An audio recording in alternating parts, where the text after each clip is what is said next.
Relative speed का एक बहुत अच्छा सवाल और बहुत बढ़िया कंसेप्ट और ट्रिक के साथ मैं आपको बताऊंगा। देखो क्वेश्चन में क्या दे रखा है, हमारे पास एक सर्कुलर ट्रैक दे रखा है जिसमें तीन लोग दौड़ते हैं, M N and P. M की स्पीड 20 दे रखी है, एन की स्पीड 15 दे रखी है और पी की स्पीड 12 दे रखी है।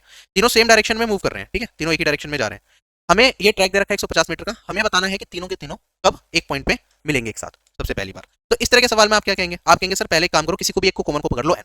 एन एम से कितनी देर के बाद मिलेगा ये पकड़ निकाल लेता हूँ, एन पी के साथ कितनी देर में मिलेगा ये निकाल लेता हूँ। तो जब फिर इन दोनों का जो एलसीएम ले लूंगा उससे मेरे को ये पता चल जाएगा कि तीनों के तीनों किस टाइम पे मिलेंगे। तो ये कैसे निकालेंगे, देखो जब दोनों सेम डायरेक्शन में चल रहे हैं तो रिलेटिव स्पीड कितनी हो जाएगी, यहाँ पे 5 हो जाएगी।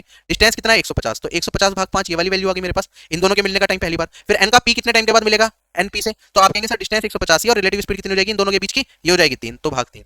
अब इस टाइम के बाद एन एम से मिल रहा है, इस टाइम के बाद एन पी से मिल रहा है, अगर मैं इन दोनों को क्या ले लूं एलसीएम ले लूं, तो उस पर्टिकुलर केस में क्या हो जाएगा, वो टाइम मिल जाएगा जब ये तीनों आपस में मिल जाएंगे। अब इसके लिए देखो डायरेक्ट तरीका क्या है, जब यहाँ पे हमारे पास कोई चीज कॉमन आ रही होती है, जैसे 150 इधर भी 150 इधर भी, 150 को बाहर ले लिया, तो मेरे को अब एलसीएम लेना है 1 और 5 और 1 और 3 का। आप देखेंगे न्यूमरेटर का एलसीएम तो 1 आएगा और डिनोमिनेटर का एचसीएफ करते हैं जब एलसीएम वाला हम चीज लेते हैं, तो मेरे पास रिजल्ट बचेगा 150 divided by HCF of 5 and 3, और 3 और 5 का एचसीएफ तो मेरे पास क्या आएगा 1 आएगा, तो मेरे पास आंसर आ जाएगा 150। ये मैंने बेसिक से बताया, इसकी डायरेक्ट ट्रिक सुन लो अब आप जल्दी से। देखो जब भी इस तरह का सवाल हो आपको कुछ नहीं करना, आपने क्या करना है, टोटल डिस्टेंस लेना है और यहाँ पे एचसीएफ निकाल लेना है किसका, रिलेटिव स्पीड 1 और रिलेटिव स्पीड 2। ठीक है, किसी एक को पकड़ना, उसके कोरस्पॉन्डिंग आपको रिलेटिव स्पीड निकालनी है। जैसे कि यहाँ पे मैंने एक को पकड़ा, किसे, एन को पकड़ा, तो इसकी रिलेटिव स्पीड इससे इसकी रिलेटिव स्पीड निकाली, इन दोनों का एचसीएफ कर दो, जो डिस्टेंस है उससे डिवाइड कर दो, आपको मिल जाएगा टाइम। तो डिस्टेंस है मेरे पास 150, रिलेटिव स्पीड कितनी थी 3 और 5, इनका एचसीएफ आ जाएगा 1, तो 150 मेरा क्या हो जाएगा इस क्वेश्चन का आंसर। आई होप सभी लोगों को अच्छे तरीके से समझ में आ गया होगा।